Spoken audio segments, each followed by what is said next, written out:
आता बघा next option घेऊया बी ऑप्शन. बी ऑप्शन मध्ये W is equal to X plus Y. तर W ची बाइंडिंग एनर्जी, W चा ॲटॉमिक नंबर आहे 120, म्हणजे न्यूक्लियॉन किती आहेत 120 आहेत, आणि पर न्यूक्लियॉन एनर्जी किती दिली आहे 7.5. म्हणजे टोटल बाइंडिंग एनर्जी किती येणार आहे 120 इंटू 7.5. एक्स ची किती आहे बघा, x is 90 into 8 plus y ची किती येणार आहे बघा 60 इंटू 8.5.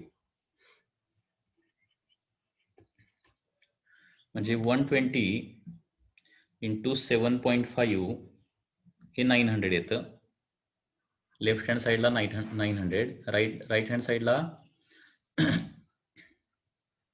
720 प्लस 510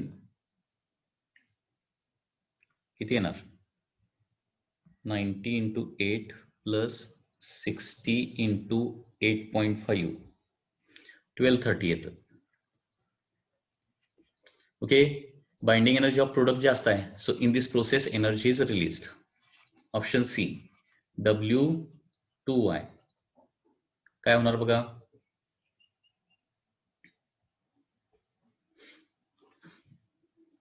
W ची किती येणार बघा 120 इंटू 7.5, 2 इंटू Y ची किती आहे 60 इंटू 8.5. म्हणजे लेफ्ट हँड साईडला 900 येणार, राईट हँड साईडला किती येणार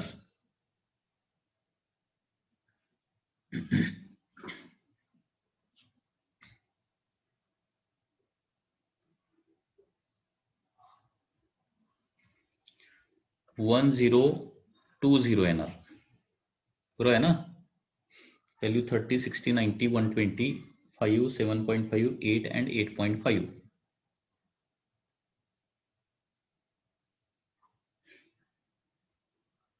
सो सी आन्सर इथं करेक्ट येतं, सी देखील करेक्ट येतं. W is equal to X plus Y. डब्ल्यूचं बरोबर आहे का बघा, एक्सचं काय आहे 90 इंटू 8 आहे आणि वायचं 60 इंटू 8.5.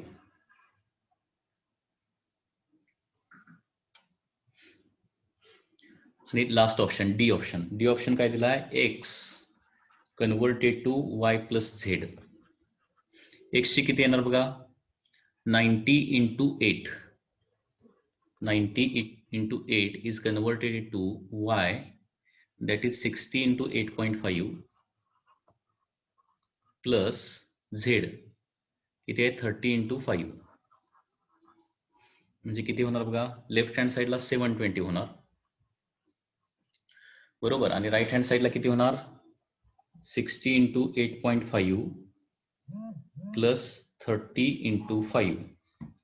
हे किती होतं 660 होते, 660.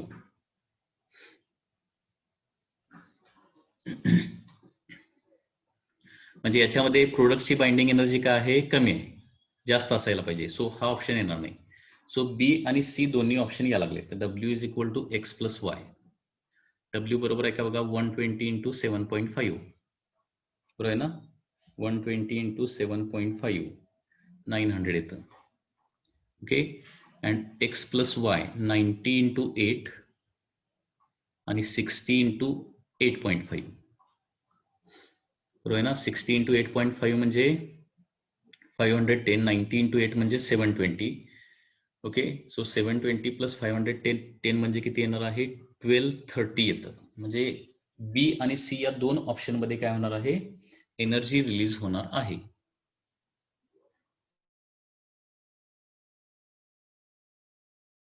तर लक्षात येते का या पद्धतीनं या रिॲक्शन मध्ये बी आणि सी मध्ये. आता या क्वेश्चन मध्ये मी बुक मधला हा क्वेश्चन घेतला, याच्यामध्ये काहीतरी प्रिंटिंग मिस्टेक असावी असं वाटतंय.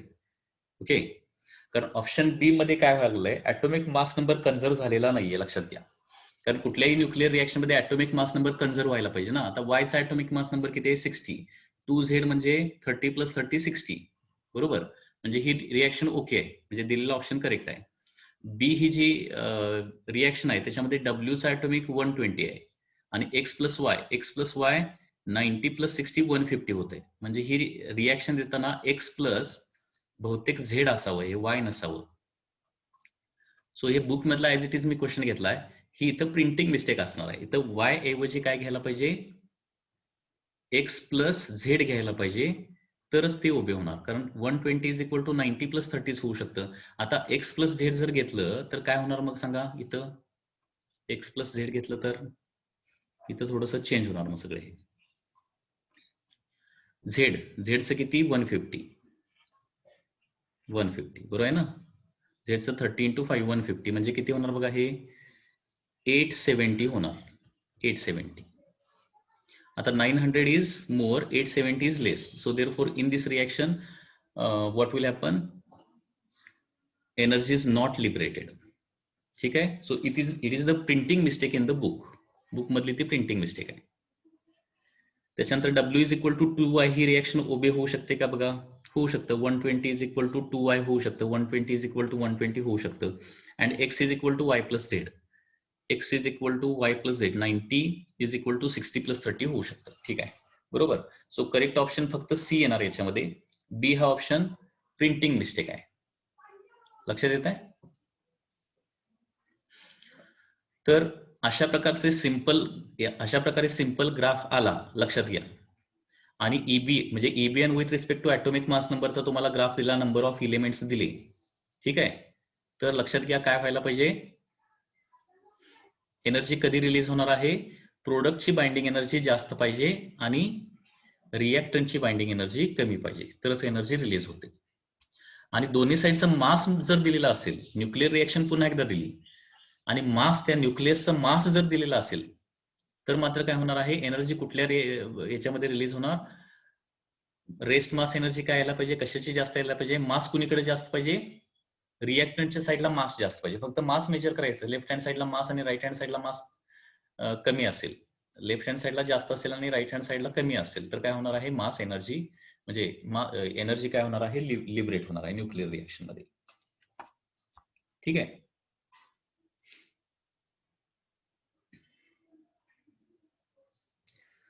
त्याचबरोबर लक्षात घ्या, न्यूक्लिअर रिएक्शन मध्ये एनर्जी जी आहे ती किती इमिट होते, in terms of mega electron volt. Nuclear reaction मध्ये जी एनर्जी रिलीज होते ती मेगा इलेक्ट्रॉन व्होल्ट मध्ये इमिट होते.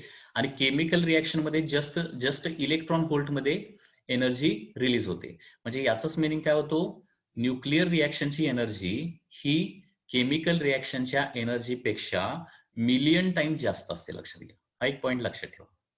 Okay. So in nuclear reaction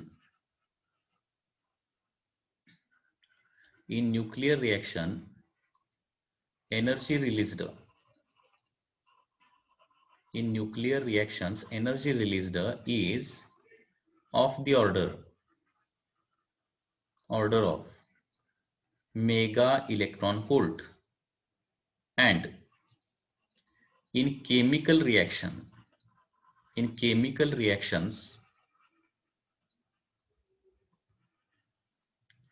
energy released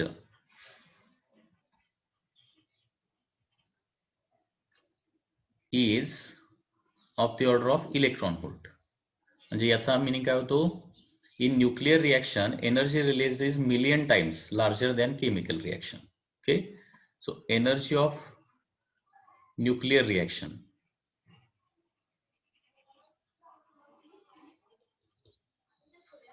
reaction is काय असणार आहे, मिलियन टाइम्स म्हणजे 10⁶ times energy of chemical reaction.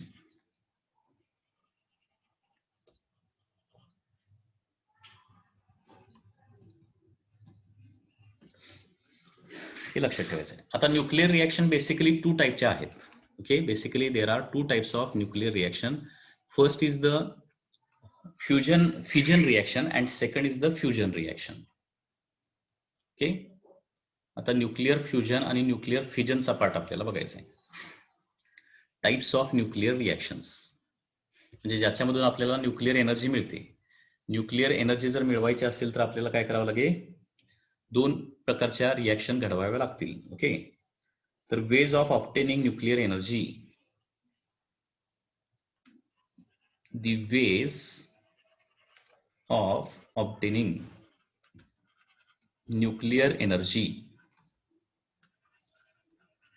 Nuclear energy जर मिळवायची असेल आपल्याला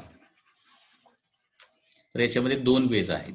first is nuclear fission process and second is nuclear fusion process.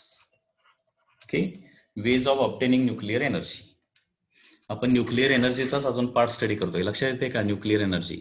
पुन्हा एकदा बघा, न्यूक्लिअर एनर्जी मध्ये सुरुवातीपासून काय काय स्टडी करायला लागलोय. न्यूक्लिअर एनर्जी म्हणजे काय? Energy released during nuclear reaction is called as nuclear energy. Nuclear energy म्हणजे थोडक्यात काय असणार आहे? Q value of that reaction असणार आहे. न्यूक्लिअर एनर्जी कशामुळे प्रोड्यूस होते? Due to loss of mass during nuclear reaction. म्हणजे mass of reactant is more than mass of the product असतं.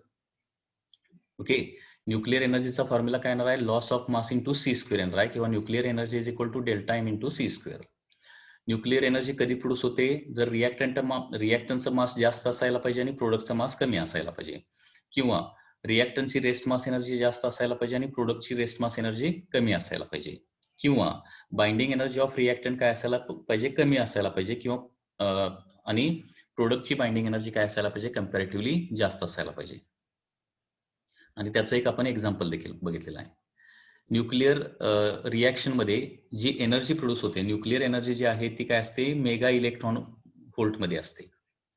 म्हणजेच energy of nuclear reaction is million times the energy of chemical reaction असते. बरोबर? Nuclear energy आपल्याला मिळवायची आहे, बरोबर? ती ट्रिमेंडस अमाऊंट ऑफ एनर्जी असते, आणि ती मिळवण्यासाठी काय करू शकतो आपण? दोन वेजनं ही न्यूक्लिअर एनर्जी मिळवू शकतो. ते दोन वेज काय आहेत? एक तर न्यूक्लिअर फिजन करून किंवा न्यूक्लिअर फ्युजन करून. आता न्यूक्लिअर फिजनचा थोडासा आपण स्टडी करूया. न्यूक्लिअर फिजन प्रोसेस म्हणजे काय असतं? Nuclear fission, the process of splitting up of heavy nucleus into two lighter nuclei after bombardment of an energetic particle is called as nuclear fission process. Nuclear fission म्हणजे काय बघा? The process of splitting of heavy nucleus, the process of splitting of heavy nucleus into two lighter nuclei,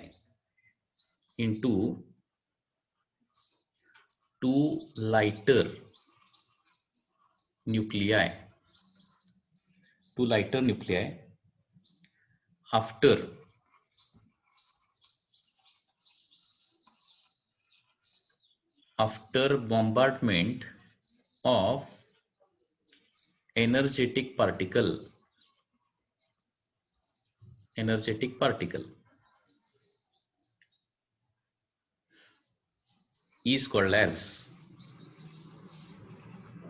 is called as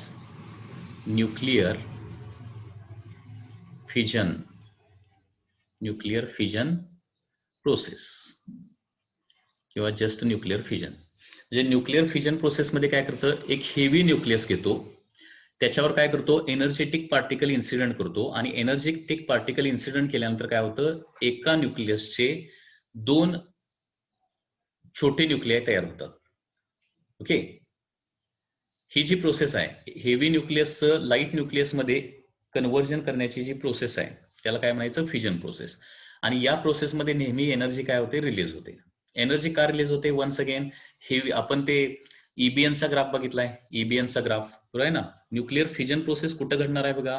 हा ईबीएनचा graph जो आहे तो साधारणपणे असा काहीतरी ग्राफ आहे. हा मधला जो पार्ट आहे तो काय आहे? स्टेबल पार्ट आहे. सगळा मधला पार्ट जो आहे तो स्टेबल आहे. न्यूक्लिअर फिजन प्रोसेस घडवण्यासाठी कुठला रिजन युजफुल आहे? हा रिजन.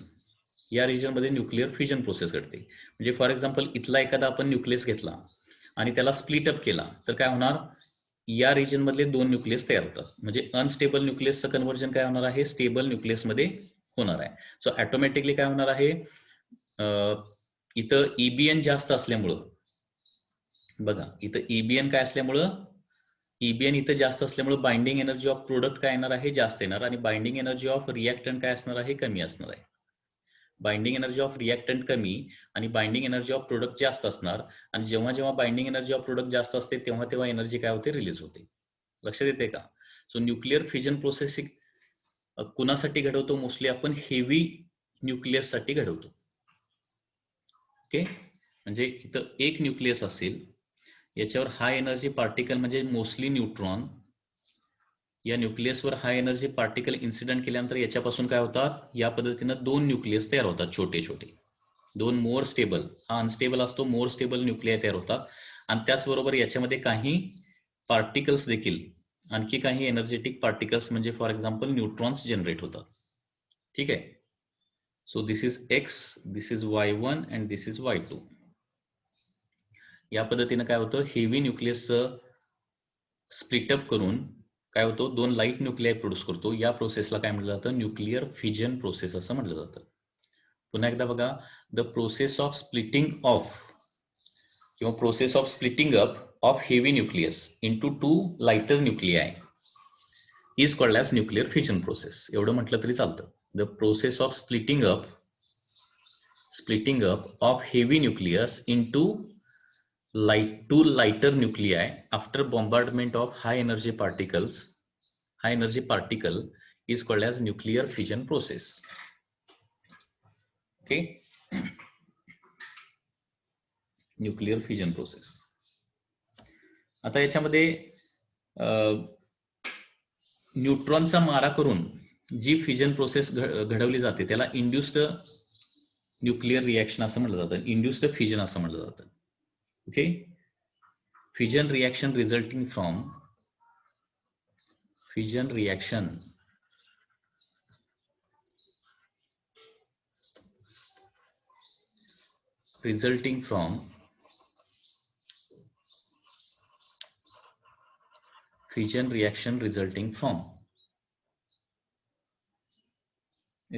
from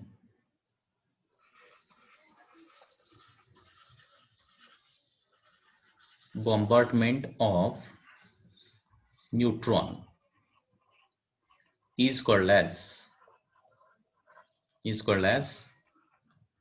induced fission.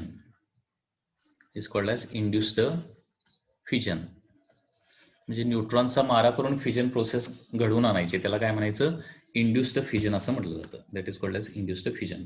आता इंड्युस्ड फिजनचं एक चांगलं एक्झाम्पल बघूया. Okay, one example of the induced fission.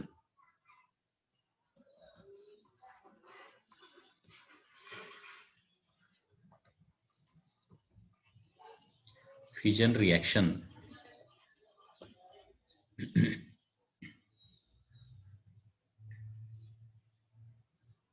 तर एक्झाम्पल याचं काय बघा, uranium 235. when one neutron is incident on uranium 92-235. Okay, uranium 92 fission process mostly युरेनियमच्या बाबतीतच घडवली जाते. Okay, uranium 92-235. ओके, सुरुवातीला काय होणार, हा न्यूट्रॉन जो आहे तो त्या युरेनियमच्या न्यूक्लियसमध्ये मर्ज होतो. मर्ज झाल्यामुळे काय होणार आहे, युरेनियम 92-236 क्रिएट होणार. हा हायली अनस्टेबल असतो, आणि अनस्टेबलचं स्टेबल होण्यासाठी काय होतं, हा युरेनियम काय होतो, युरेनियमचा न्यूक्लियस स्प्लिटअप होतो, आणि त्याच्यापासून काय होतं, बेरियम 56-144 अँड क्रिप्टॉन 36-89, आणि या प्रोसेसमध्ये काय होतात, 3 न्यूट्रॉन्स बाहेर पडतात. ओके, तर या पद्धतीनं हे एक न्यूक्लिअर फिजन रिएक्शन आहे. न्यूक्लिअर फिजन रिएक्शन मध्ये इथं काय झालंय बघा, युरेनियम 235 वर एक न्यूट्रॉन जो आहे तो इन्सिडेंट केलाय. युरेनियम 235 वर एक न्यूट्रॉन इन्सिडेंट केल्यानंतर युरेनियम 236 सुरुवातीला तयार होणार, आणि तो काय होणार आहे, स्प्लिटअप होणार, आणि स्प्लिटअप झाल्यानंतर काय होणार आहे, त्याच्यापासून बेरियम तयार होणार, क्रिप्टॉन तयार होणार, आणि या प्रोसेसमध्ये 3 न्यूट्रॉन्स बाहेर पडणार आहेत. आता ही जी न्यूक्लिअर रिॲक्शन, युरेनियमची न्यूक्लिअर रिॲक्शन जी आहे ती नेहमी अशीच घडेल असं नाहीये, लक्षात घ्या. काही वेळेला असं पण होऊ शकतं, युरेनियम 92-235 याच्यावर पुन्हा एकदा 1 न्यूट्रॉन जर इन्सिडेंट केला, तर याच्यापासून वन्स अगेन युरेनियम 92-236 तयार होणार. आणि काही वेळेला काय तयार होतं, हे या पद्धतीने SB51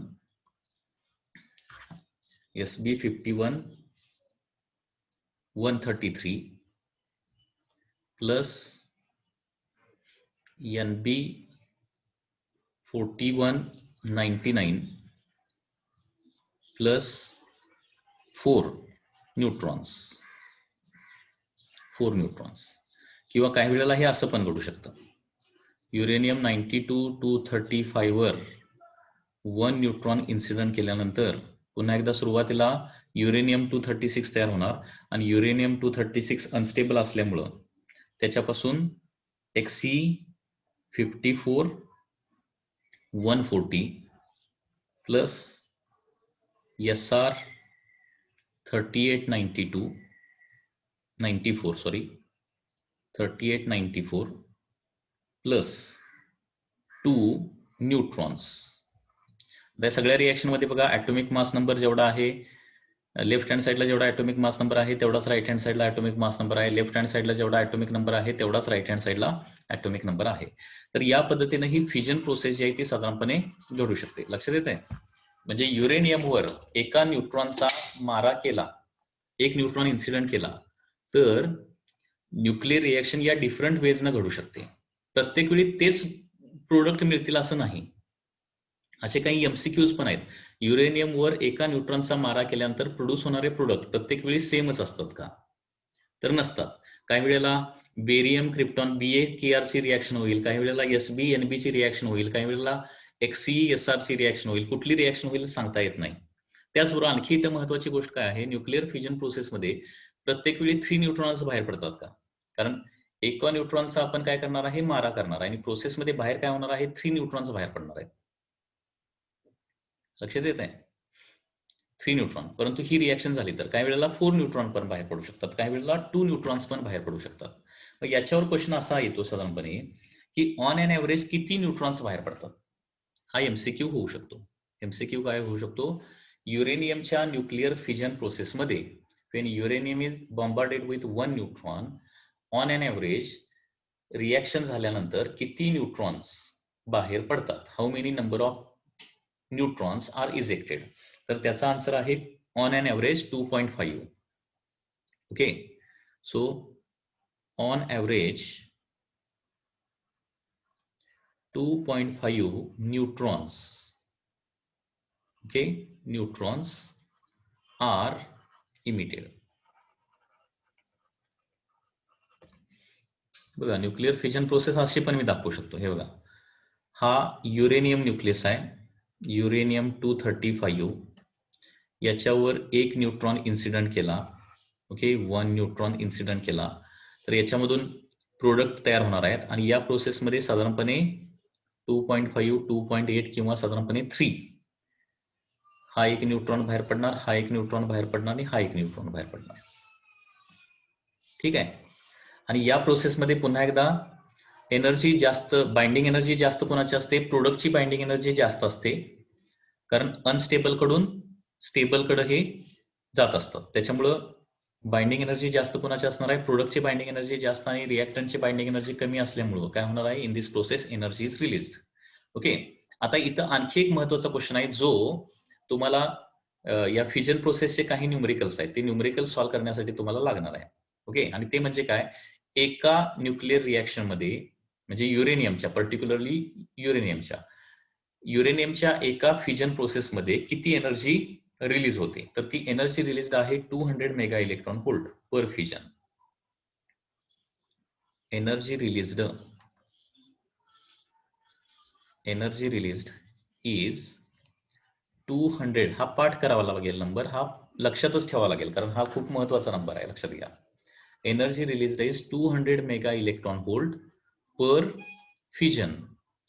म्हणजे एक फ्युजन प्रोसेस झाली म्हणजे एका युरेनियम न्यूक्लियसचं काय झालं, फ्युजन झालं, तर किती एनर्जी जनरेट होते, 200 मेगा इलेक्ट्रॉन व्होल्ट. ओके, याच्यावरून टोटल एनर्जी किती रिलीज होणार हे कसं काढता येईल? किती न्यूक्लियाय फ्युजन झालेत त्यांना याला मल्टिप्लाय करायला पाहिजे. एका फ्युजन प्रोसेसमध्ये एवढी जनरेट होणार आहे. आणि आणखी एक इथं नंबर आहे महत्वाचा, आणि तो म्हणजे काय? 1 ग्रॅम युरेनियमचं ज्यावेळी कम्प्लीट फ्युजन होणार आहे 1 ग्रॅम युरेनियमचं, त्यावेळी साधारणपणे किती एनर्जी जनरेट होते? तर 8 × 10⁻10 जूल. 1 ग्रॅम युरेनियम हा एक नंबर लक्षात ठेवावा लागेल. 1 gram uranium, okay, complete fusion झालं तर किती एनर्जी जनरेट होणार आहे? 8 × 10⁻10 जूल एवढी एनर्जी जनरेट होते. 8 × 10⁻10 जूल. 1 ग्रॅम युरेनियमचं कम्प्लीट फ्युजन झालं तर हे कसा नंबर आला 8 × 10⁻10 जूल? तर 1 ग्रॅम युरेनियम मध्ये आपल्याला किती न्यूक्लियाय आहेत ते काढावं लागतील, आणि ते तेवढे नंबर ऑफ न्यूक्लियाय इंटू 200. कारण एका युरेनियमची फ्युजन झाली, एका युरेनियमचं फ्युजन झालं तर किती? 200 मेगा इलेक्ट्रॉन. आणि 1 ग्रॅम युरेनियम मध्ये किती न्यूक्लियाय असतील ते काढू शकतो आपण. कसं काढणार? तर इथं अगोदर नंबर ऑफ मोल्स काढावे लागतील. 1 ग्रॅम युरेनियम म्हणजे किती मोल्स येणार रे? 1 / 235 ना. 1 / 235 बरोबर आहे ना. 1 ग्रॅम युरेनियम म्हणजे किती मोल? 1 / 235. आणि एका मोलमध्ये किती न्यूक्लियाय असणार आहे? 6.022 × 10⁻23 न्यूक्लियाय असणार. त्यांना मल्टिप्लाय करावं लागेल. एवढे न्यूक्लियाय असणार आणि सगळे न्यूक्लियाय फ्युजन झाले. सगळ्या न्यूक्लियायचं फ्युजन झालं, न्यूक्लिअर फ्युजन झालं तर काय होणार आहे? तेवढे number of nuclei into 200 mega electron volt. हे मल्टिप्लिकेशन केल्यानंतर 8 × 10⁻10 जूल एवढी एनर्जी जनरेट होते. इथं 1 ग्रॅमला m × c² करायचं नाहीये, कारण युरेनियमचं पूर्ण मास डिस्ट्रॉय होत नाही. इथं लक्षात घ्या, अॅनिहिलेट होत नाही पूर्ण युरेनियम. त्याच्यातलं काही मास, प्रत्येक रिएक्शनला थोडं थोडं मास काय होणार आहे? इथं कन्झ्युम केलं जाणार आहे, लॉस होणार आहे. आणि त्या मासचं कन्व्हर्जन कशामध्ये होणार आहे? एनर्जीमध्ये होणार आहे. तर हे दोन नंबर खूप महत्वाचे आहेत, लक्षात घ्या. This 2 numbers are very important. 200 mega electron volt, okay, and 8 × 10⁻10 joule.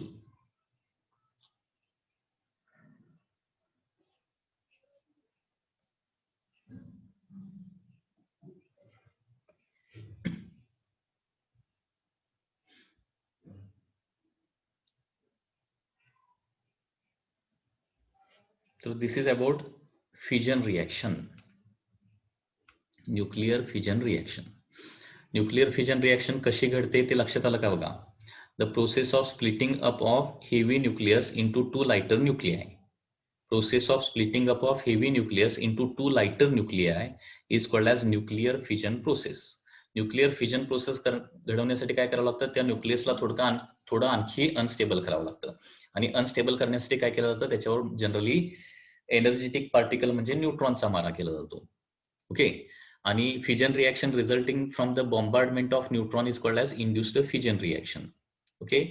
Example of nuclear fusion reaction काय आहे बघा? युरेनियम 235 वर 1 न्यूट्रॉनचा मारा करायचा. आता युरेनियम 235 वर एका न्यूट्रॉनचा मारा केल्यावर नेहमी प्रोडक्ट तेच तयार होतात का? हे एक महत्वाची गोष्ट आहे. नेहमी प्रोडक्ट तेच तयार होतात का? नाही. तर काही वेळेला बेरियम ट्रिप्टॉन, काही वेळेला SB NB, काही वेळेला XC SR हे प्रोडक्ट जे आहे डिफरंट प्रोडक्ट तयार होतात. आणि त्याचबरोबर प्रत्येक रिएक्शन मध्ये तेवढेच नंबर ऑफ न्यूट्रॉन बाहेर पडतात का? नाही. तर काही रिएक्शन मध्ये 3 न्यूट्रॉन बाहेर पडतात, काही 4 न्यूट्रॉन बाहेर पडतात, काही ठिकाणी 2 न्यूट्रॉन्स बाहेर पडतात. On an average per reaction per nuclear fusion किती न्यूट्रॉन्स बाहेर पडतात? तर त्याचा आन्सर काय येणार आहे? 2.5. हे लक्षात ठेवायचं. ऑन एन एव्हरेज किती न्यूट्रॉन्स बाहेर पडतात युरेनियमच्या न्यूक्लिअर फ्युजन रिएक्शन मध्ये? 2.5 हे लक्षात ठेवा. आणि सगळ्यात महत्वाची गोष्ट काय आहे? एका फ्युजन प्रोसेसमध्ये, एका फ्युजन रिएक्शन मध्ये किती एनर्जी बाहेर पडते? 200 मेगा इलेक्ट्रॉन व्होल्ट. आणि याच्यावरूनच आपण 1 ग्रॅम युरेनियमचं कम्प्लीट फ्युजन प्रोसेस झालं तर किती एनर्जी बाहेर पडते? 8 × 10⁻10 जूल एवढी एनर्जी बाहेर पडते. हे लक्षात घ्या. 1 gram uranium gives energy of 8 × 10⁻10 joule. Okay. आता न्यूक्लिअर फ्युजन प्रोसेसमध्ये चेन रिएक्शन आहे, लक्षात घ्या. Chain reaction. आता ही चेन रिएक्शन म्हणजे काय असतं लक्षात घ्या. Chain reaction.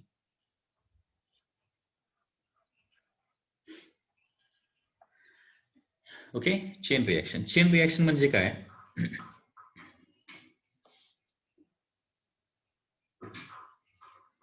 हे बघा, युरेनियम 235 वर एका न्यूट्रॉनचा मारा केला, 1 न्यूट्रॉन इन्सिडेंट केला, तर काय होतं? हे फिजन प्रोडक्ट तयार होतात, ते बेरियम, क्रिप्टॉन, एसबी, एनबी किंवा एक्सीएसआर असणार आहेत, बरोबर. आणि हे प्रोडक्ट तयार होतात आणि त्याचबरोबर या प्रोसेसमध्ये काय होतात, ऑन एव्हरेज 2.5, म्हणजे मी आपल्या कन्व्हिनियन्ससाठी फक्त एक्सप्लेनेशनसाठी समजा 3 न्यूट्रॉन बाहेर पडतात असं समजूया. Okay, so 3 neutrons are produced in this process. आता हे 3 न्यूट्रॉन्स परत काय होतात, तिथं असणाऱ्या बाकीच्या युरेनियमवर परत इन्सिडेंट होतात, युरेनियमवर बाहेर पडलेले, आणि परत काय होतात, या 3 युरेनियमचं परत फ्युजन घडवतात.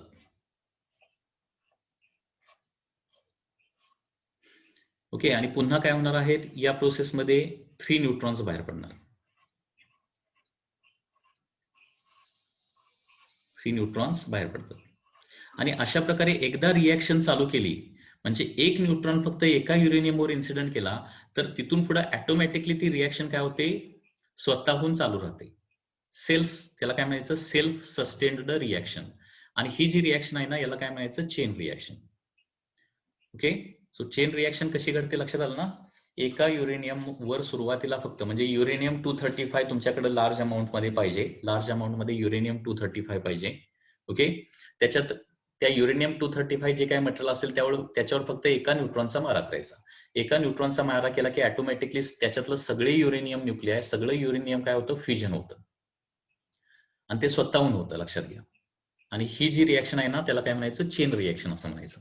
तर चेन रिएक्शन मध्ये होतं काय, लक्षात घ्या, एक न्यूट्रॉन एका युरेनियमवर इन्सिडेंट केल्यानंतर काय होतात, त्याच्यापासून 3 न्यूट्रॉन बाहेर पडतात. ते 3 न्यूट्रॉन बाकीच्या 3 युरेनियमवर इन्सिडेंट होतात, आणि प्रत्येक युरेनियम काय करतो, पुन्हा एकदा 3 न्यूट्रॉन्स बाहेर टाकतो, आणि अशा प्रकारे ही रिएक्शन जी आहे ती काय होते, पुढे कंटिन्यू होते. सेल्फ सस्टेन्ड रिएक्शन असतं, याला काय म्हणायचं, चेन रिएक्शन. आता ही चेन रिएक्शन जी आहे ती कंट्रोल केली तर काय होणार आहे, rate of production of energy control असणार आहे, म्हणजे आपल्याला पाहिजे तेवढी एनर्जी पर युनिट टाइम आपण प्रोड्यूस करू शकतो, कंट्रोल केली तर. आणि जर ही रिएक्शन कंट्रोल केली नाही तर within a very small interval of time tremendous amount of energy generate होणार आहे. त्याला अनकंट्रोल्ड चेन रिएक्शन असं म्हणायचं. म्हणजे चेन रिएक्शनचे बेसिकली 2 टाईप आहेत, लक्षात घ्या. Okay, types of chain reaction काय आहेत बघा, types of chain reaction.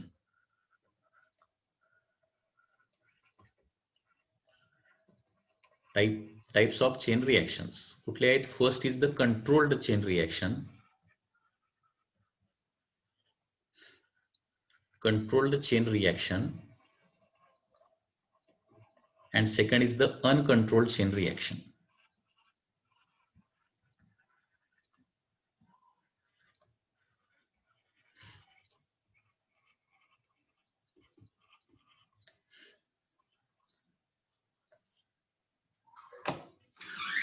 Control chain reaction मध्ये काय केलं जातं, इथं बाहेर पडणाऱ्या न्यूट्रॉनची संख्या जी आहे ती कंट्रोल केली जाते.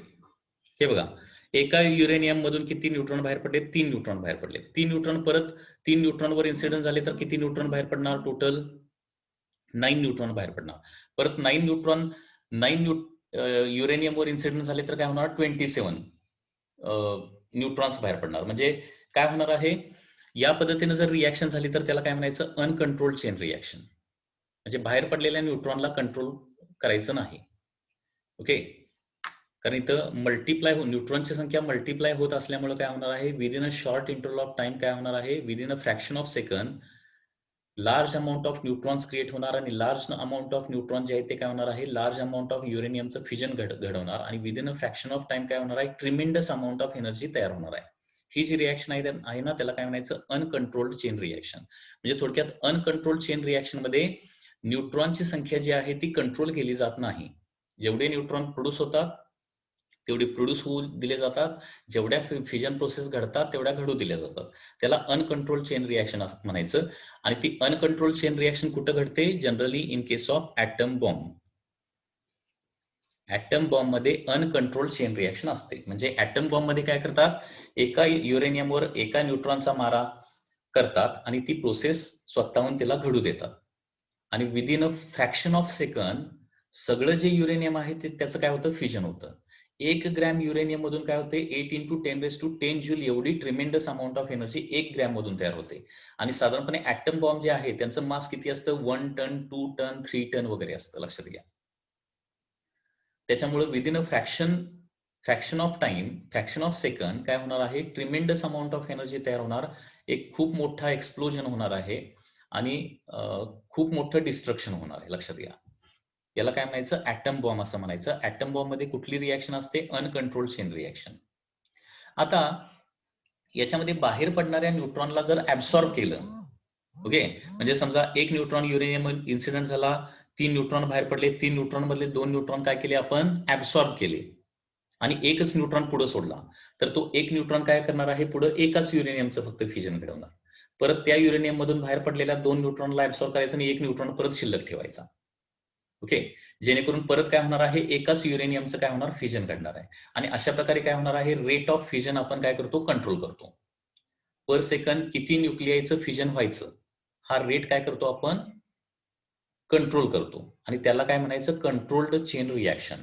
म्हणजे कंट्रोल चेन रिॲक्शन आणि अनकंट्रोल चेन रिॲक्शन मध्ये मेन डिफरन्स काय आहे, in controlled chain reaction number of nuclei causing the fusion reaction is controlled, number of neutrons, लक्षात येत आहे. म्हणजे फ्युजन रिॲक्शन होण्यासाठी कुणाची आवश्यकता आहे, न्यूट्रॉनची आवश्यकता आहे. तर न्यूट्रॉनची संख्या कंट्रोल केली की कंट्रोल चेन रिॲक्शन होणार आहे. आणि न्यूट्रॉनची संख्या जर कंट्रोल नाही केली, ओके, ती आहे तशी वाढू दिली, तर त्याला काय म्हणायचं, अनकंट्रोल्ड चेन रिॲक्शन. आता हे कंट्रोल्ड चेन रिॲक्शन कुठं वापरलं जाते, ऍटोमिक रिॲक्टर मध्ये वापरलं जाते. ऍटोमिक रिॲक्टर्स,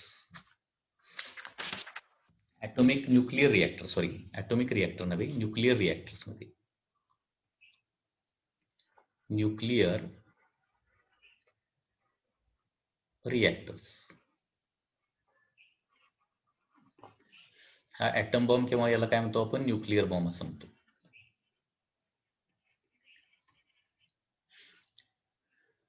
तर न्यूक्लिअर रिॲक्टर मध्ये काय केलं जातं, चेन रिॲक्शन कंट्रोल करून per unit time certain fusion reactions घडवले जातात. कंट्रोल्ड मॅनरमध्ये रिॲक्शन असते आणि तिथं प्रोड्यूस होणारी जी एनर्जी आहे त्या एनर्जी पासून काय केलं जातं, इलेक्ट्रिसिटी जनरली प्रोड्यूस केली जाते. So in this way there are 2 types of chain reactions. आता ही न्यूट्रॉनची संख्या जी आहे ती कंट्रोल करण्यासाठी काय वापरले जातात, त्याला कंट्रोल रॉड्स असं म्हटलं जातं. न्यूट्रॉनची संख्या कंट्रोल करण्यासाठी, ऍब्सॉर्ब करण्यासाठी जे रॉड वापरले जातात त्यांना काय म्हटलं जातं, कंट्रोल रॉड्स असं म्हटलं जातं. आणि हे जनरली काय असतात, कॅडमियम रॉड्स असतात. Okay, these are generally cadmium rods. म्हणजे कॅडमियम रॉड काय करायचे, युरेनियम मध्ये इन्सर्ट करून ठेवायचे. तिथं बाहेर पडणाऱ्या न्यूट्रॉनची संख्या काय केली जाते, कॅडमियम रॉडना ऍब्सॉर्ब केली जाते. कॅडमियम रॉडची लेंथ किती आहे त्याच्यावर किती न्यूट्रॉन ऍब्सॉर्ब होणार हे डिपेंडंट असतं. ओके, आता कंट्रोल चेन रिॲक्शन करण्यासाठी न्यूक्लिअर रिॲक्टर असतो आणि न्यूक्लिअर रिॲक्टर मध्ये काही महत्वाच्या टर्म्स आहेत. महत्वाच्या टर्म्स काय आहेत बघा. First is moderator. काही टर्म्स तुम्हाला माहिती असणं आवश्यक आहे रिलेटेड टू न्यूक्लिअर रिॲक्टर. तर मॉडरेटर म्हणजे काय, the material which slows down the fast moving neutrons. Material which slows down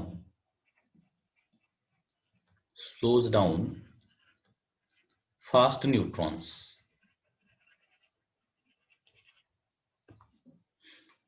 okay, हे बघा आपण डिफरंट टाइप्स ऑफ न्यूट्रॉन सुरुवातीलाच आपण स्टडी केलेले आहेत, बरोबर. जे फास्ट न्यूट्रॉन असतात ते न्यूक्लिअर रिॲक्शन मधून एस्केप होतात, ते न्यूक्लिअर फ्युजन प्रोसेस घडवू शकत नाहीत.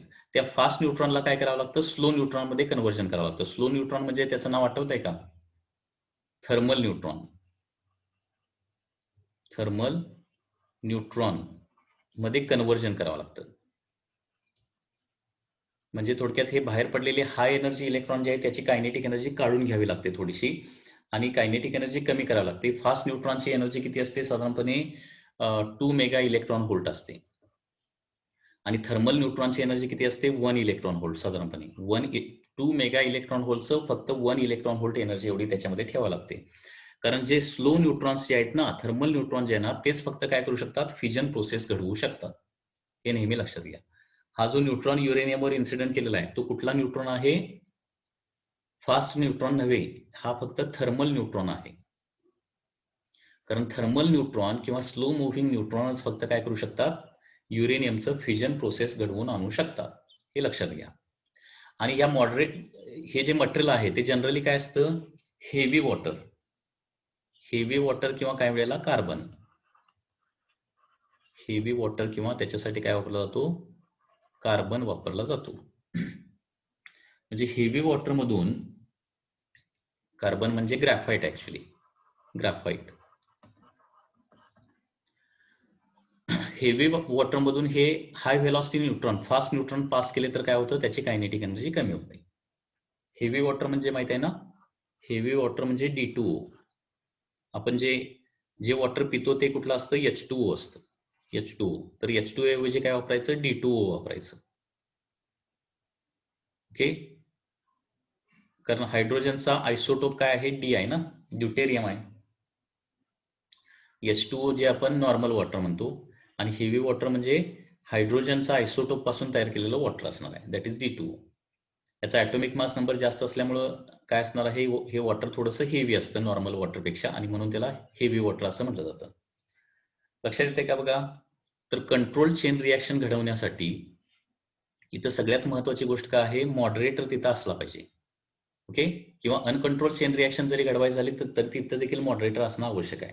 मॉडरेटर काय करतो? तर फास्ट न्यूट्रॉनचं कन्व्हर्जन स्लो न्यूट्रॉन किंवा थर्मल न्यूट्रॉन मध्ये करतो. ओके. आणि त्याच्यासाठी काय वापरलं जातं? हेवी वॉटर किंवा कार्बन किंवा ग्राफाइट वापरलं जातं. ओके. आता कंट्रोल चेन रिॲक्शन घडवण्यासाठी सगळ्यात दुसरी महत्वाची गोष्ट जी आहे दॅट इज काय आहे? Control rods. Second is the control rods. आता हा पार्ट आपण का स्टडी करायला लागलोय? कारण काही वेळेला याच्यावर सिंपल थिअरॉटिकल MCQs येऊ शकतात. या कन्सेप्ट व्यवस्थित अंडरस्टँड करून घ्या. मॉडरेटर म्हणजे काय? मॉडरेटर म्हणजे कुठलं मटेरियल असतं? कंट्रोल रॉड म्हणजे काय? त्याचं यूज काय आहे आणि ते कशासाठी वापरतात? ओके. तर कंट्रोल रॉडचा पार्ट जो आहे तो आपण काय करूया? नेक्स्ट लेक्चरला बघूया. ठीक आहे? I am going to end this meeting now.